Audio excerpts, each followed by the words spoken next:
Q4 is only a few weeks away, and if you actually want to make a ton of money in this whole next few months, you need to start testing products pretty quickly, like right now. Like, you should have already started testing products. So what I'm gonna do in this video is go over pretty much how I'm structuring everything with Q4 and how my team is all working towards testing tons of products and finding winners so that we can start scaling up and be prepared for Black Friday, Cyber Monday, all of that stuff, and then Christmas sales, and just basically everything like that. So we are prepared to actually bring in lots of revenue, because if we don't test right now, if you don't test products right now, you'll most likely be left in the dust. So that's pretty much going to be this video. We're going to get into my computer, but before we do, be sure to leave a like, and also you can click subscribe below if you want to see more content like this. But other than that, let's get into my computer and we'll start going over exactly how I am structuring my tests for Q4 and how I plan to actually scale to be doing some really good numbers. So let's just get into my computer. All right, this is going to be, again, the Dropshipping Q4 Strategy 2021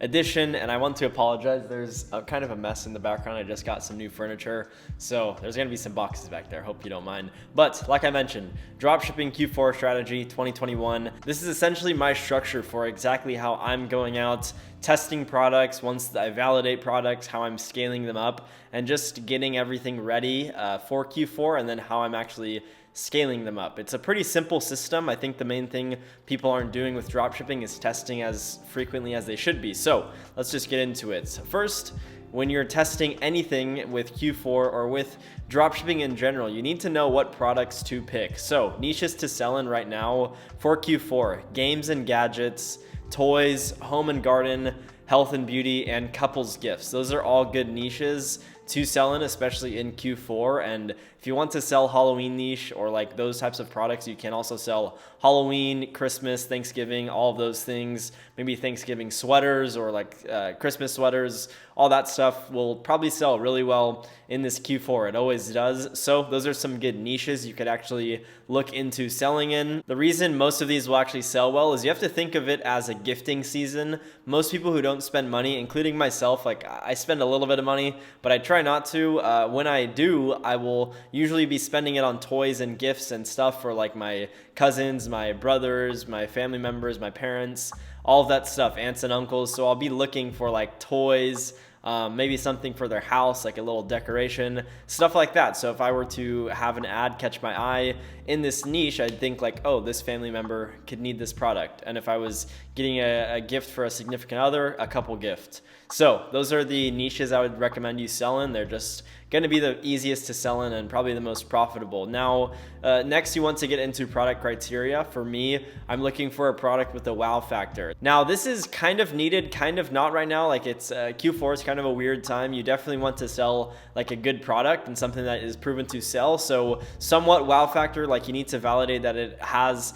somewhat of a wow factor, but more so just validate that it's currently selling well. If it is, then you should probably look to sell it. And then I usually look for a 3x markup. I try to look for a higher markup if I can. Like I've gotten away with the 10x markup. So just try to look for good margins on your product so that you can scale properly, because if you're in the beginning phase where you're not even doing $1,000 a day and you're barely at like a 2.5 ROAS and you have only a 2x markup, you're not going to be profitable if you scale up. It's going to be very difficult. So keep that in mind. And then the next thing, I don't want the product to be too competitive. I don't want it to be where like I'm fighting for, again, a low ROAS. I want to make sure I have a really good ROAS off the bat and have a lot of room to scale and actually, you know, get all those purchases that I'm so much desiring. And then also I want to look for a product that is brandable. Now, not every product is brandable. You want to look for something where, well, I guess every product is, but like you want to look for something where not a lot of people have it branded or no one has it branded. The real money comes in when you start to brand a product and convince people that you are the OG for that product. Once you do that, then you get a lot of people referring other people to your brand because they look at you as the authoritative figure in this niche as opposed to like just another dropshipping store. So dropshipping is amazing, but looking to pivot into a brandable product eventually, that's something you should always keep in the back of your mind. Now, for product price, $20 minimum, I would suggest you sell a little bit higher, but I just left it at 20. And then you can go up to $100 plus. I just found a product today that will probably be selling for around 120 to 150. So I'm definitely going to be looking to sell some higher ticket products. People are willing to spend money. Parents especially will be spending money on their kids around this time. So I'm completely fine with selling products a lot higher ticket because I know I can get away with it. And if the product's really good, it could do extremely well because then, grandparents could be looking at it for their grandchildren, and then parents and all of that stuff. It could work really well if you have good products. So look for, $20 minimum, but preferably try to get into higher price points because you can get away with it pretty easily. The next thing, you want to avoid selling out of season products. Definitely don't sell summer gear right now. Don't sell like that type of stuff. It's not going to perform as well as these niches. So just make sure you're selling the applicable niches that are for this time. Like, you want to just think logically about this and make sure you're selling the right product. So again, don't sell swim trunks or bikinis right now because it probably won't work too well. Store structure. This is something a lot of people, it's like foreign language to some. A lot of people don't know what to test products on or what to run and scale. I've seen it done both ways, which is why I've listed both. I've seen stores scale to 7 figures per month doing a general store, but branding each product as if it's a one product store by doing it with a page builder. I've also seen them with niches or niche stores where people set up niche stores in one of the given specific niches, and then they just run multiple products on those stores and test them out and then kind of just keep running through products. Now, the way I'm going to be doing it is with a general store for testing and even with scaling. I have no issue with general stores. A lot of people hate on them, but they're still really doable. I've talked to people recently who have explained to me how they're doing general stores and crushing it, and I'm pretty interested in it. So I'll be running general stores to test products. It's the efficient way of doing things. I've learned that a lot of stuff that I think matters does not. Like, a lot of the things I just overthink and overcomplicate. So general stores for sure. You can do niche stores. One of the things you could do is pick one of these niches or pick two and then make 2 stores and start adding tons of products to each store and then test the products. And if none of them work, keep testing new products within that niche. And then you could start learning about the niche, start learning how to write copy in whatever given niche you're in, and you could perform really well and crush it in these niches. The benefits of that is you have very specific customer bases with niche stores. You have people who are interested in a specific product and stuff, so you could actually easily upsell different similar products without having any issues or any complications with email marketing or anything, or crossbreeding the customers if you're selling on a general store. So that's a pretty cool thing I would definitely suggest you guys do. But again, general or niche will work.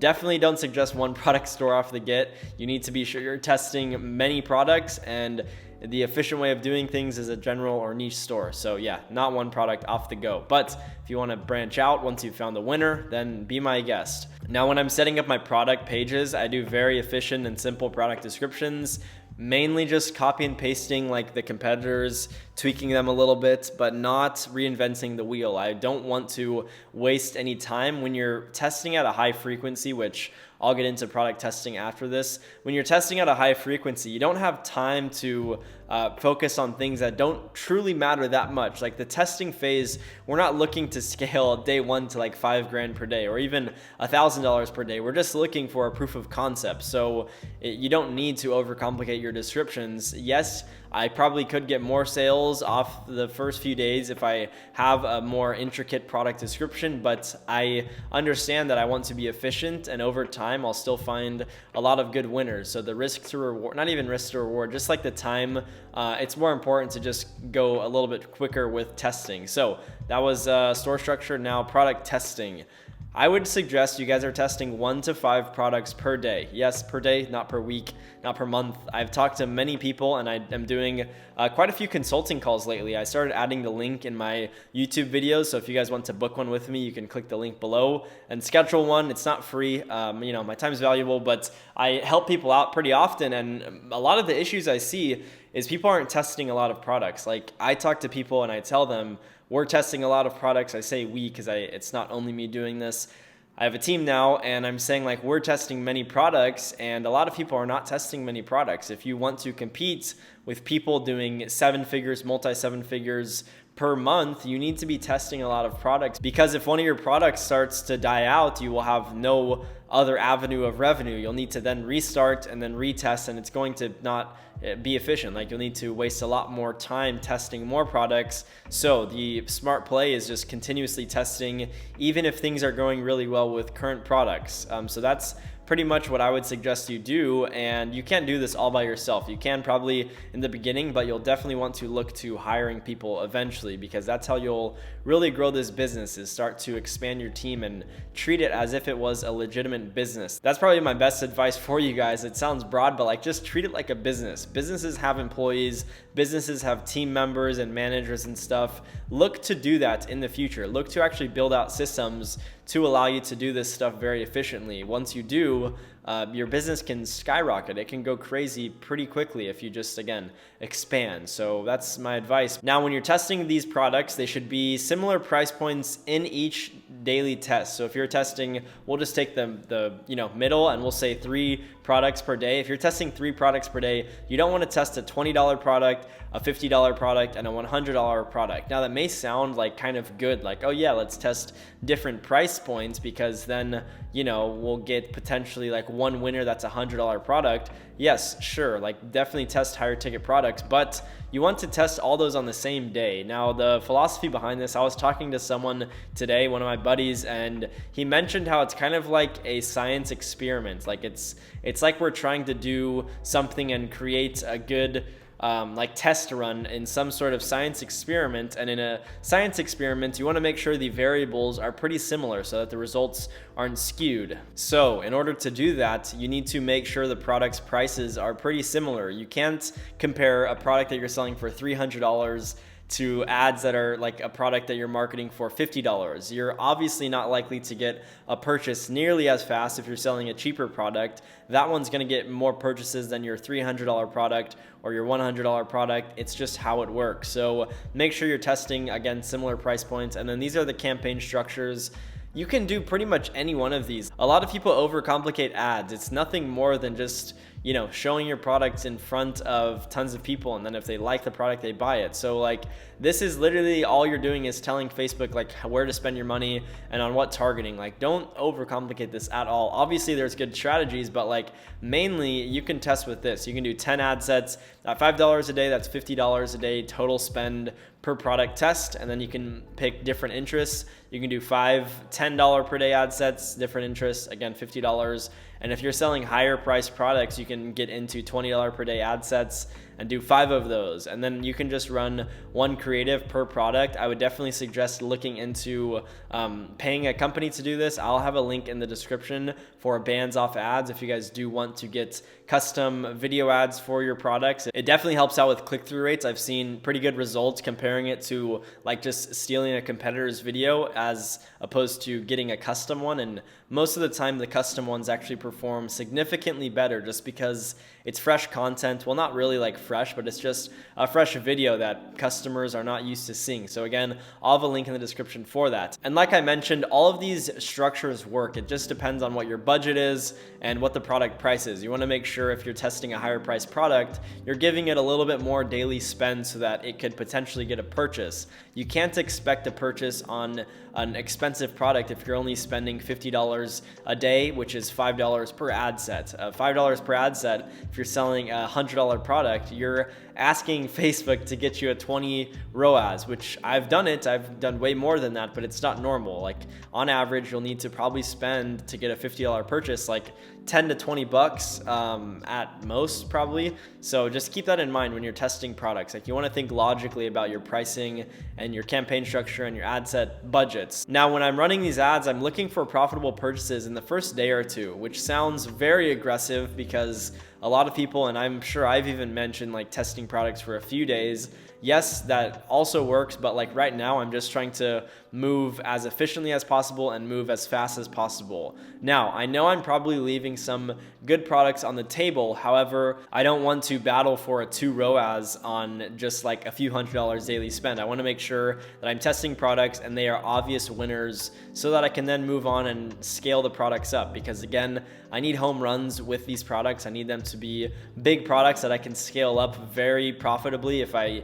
don't have that, then I will move on. So that's pretty much, my product testing. Now, the reason I test multiple products per day, you have to think of it this way, okay? This is what I pretty much always do. If you are testing just one product, you have nothing to compare it to. Even if you have past results from a few weeks ago or a few months ago, yes, that is somewhat like fine to compare that data, but it's not what's happening right now. So if you have two products and you're putting them to the test together, you can now compare these click-through rates, compare the average cost per purchase, average cost per add to cart. You can compare all of that stuff and see which products are working better. This will allow you to start finding products that are great. If you only tested one product, and let's say you're getting like a 2.5 ROAS, which is, in all honesty, that's not that good, you will not have that opportunity to find a home run product that's going to get you a way better ROAS. So when you're putting multiple products up to the test, it just allows it to be a lot easier to compare the data and see which products are going to actually be the beasts that you scale. So keep that in mind. That's pretty much like why I'm testing multiple products. I just want to get tons tested and figure out what's working. So the next thing that you want to do once you've actually figured out which products are working is you want to scale your product. So how do you do this? How does it actually work? How am I doing this? Basically, like I mentioned, I'm really efficient with product descriptions and all that stuff. I don't want to put in too much time. So once I see something works, I move on to upgrading the website. I want to upgrade the images, maybe add some text on it, make it look better on my product description, like add images in there or GIFs or something, and then write descriptions better. So I'll have my team like word them better and just make them more salesy and get people to potentially convert better. And then also integrate upsells. I don't really want to do upsells when I'm just testing a product. It takes a good amount of time, but once I see something work, now I need to milk more money out of my customers by upselling complimentary products and stuff that they would also buy. So that's pretty much how I beef up the products once I've already seen that they are working. Now, I also will get more creatives and more thumbnails to test. Again, you can go on to Bands Off Ads. I will have a link in the description for that, where you guys can start getting custom video ads. They actually make them pretty quickly, so I would strongly suggest getting them for Q4, just because, again, creatives are huge. Like once some stop working, you definitely need to have multiple to test. And then I will also test multiple different prices for the product. I want to look at profiting as much as I possibly can. So in order to do so, I want to duplicate these products and test them at a little bit higher price and a little bit lower price. Sometimes lower will actually get you like a lot more purchases to where you're overall profitable, but like per sale, if you guys get what I mean, like per sale you're not, but overall you're getting a lot more purchases where it still makes sense. So you definitely want to look into testing higher prices. I have done this with some products where I didn't think I could sell products at such high prices, but I ended up being able to, and I made like almost double the money that I could have. So definitely test prices. A lot of people don't think of that, but it's very important. And then for scaling these products, as far as Facebook ads, you can just dupe the top performing ads and double budget. So if you have $10 a day ad sets, duplicate your top performing ones, double the budget up to $20 a day and let those run. If they're still performing well, you can basically keep doing that, and that's a pretty simple way to actually get to a high amount of spend. If your product is continuously working after doing all of this stuff, you definitely want to either build out a page builder for your product page or use a page builder for your product page if you can do it yourself, or hire someone to do so. This will normally allow you to maximize conversions and get more sales. Page builders look amazing, so I'd strongly suggest looking into that as well once your product has been scaled a little bit and is still performing really well. Now, during Q4, you definitely want emails and SMS marketing on lock. The reason for this, it's kind of weird, but like people are craving discounts around this time. In the next few months, people are hungry. They're like crackheads for discounts. They want, good deals on products and stuff like that. So having good basic flows set up, you can just set them up yourself, or you can hire a marketing agency or like an email agency to set up your flows. Having all of this stuff on lock will allow you to profit a lot more money from your stores. You want to make sure you're milking out your existing customers and getting more money out of them, which sounds kind of bad, but like that's the name of the game, is to take money from other people and put it in your pocket. So in order to do so, you need to have all of these emails set up properly to actually start upselling different products, upselling new products, upselling similar ones, giving them the same product at a discount, doing all of that stuff. That will allow you to profit a good amount. On average, I think I'm getting like 10 to 30% of overall revenue from email and SMS. So it's a pretty big component in my business currently. I also do SMS marketing. This will allow you to make more money on like flash sales and stuff. Maybe you could send out like, hey, the next 2 people who use this discount code will get, a free whatever with their order or something like that. Something else I recommend is doing something where you're setting up emails that allow your customers to know when their product is going to arrive. So let's say on average your shipping is like 15 days. After 5 days, you'll email your customer and have them say like, hey, your order should be arriving in 10 days. After 10 days, you say, hey, 5 days. Like a day before, like a few days before, hey, your order should be here any day now. And all of that stuff helps out a lot with like lowering the amount of complaints you get and doing all that stuff. If you do need an agency to manage your emails and SMS marketing, I will have a link in the description for that. It's the one that I currently use on all of my stores.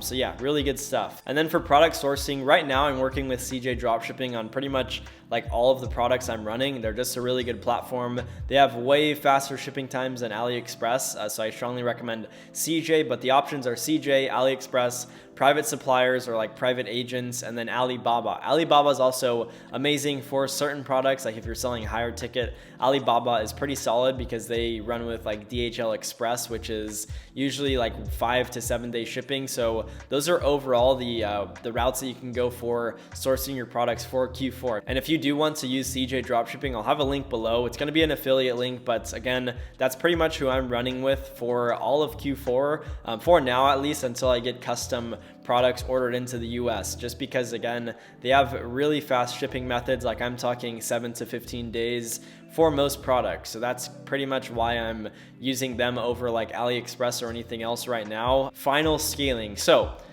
out of all your tests, you should try to find products that you can brand. In the back of my head, I'm constantly thinking like, what product can I take and either just get custom packaging and put the logo on the product and brand it, or look to improve the product in whatever way, shape, or form and make it branded. And then once I brand it and get all that stuff done, I usually move it onto a new store just because I want to make that its own thing, where if in the future I want to sell that company, I can.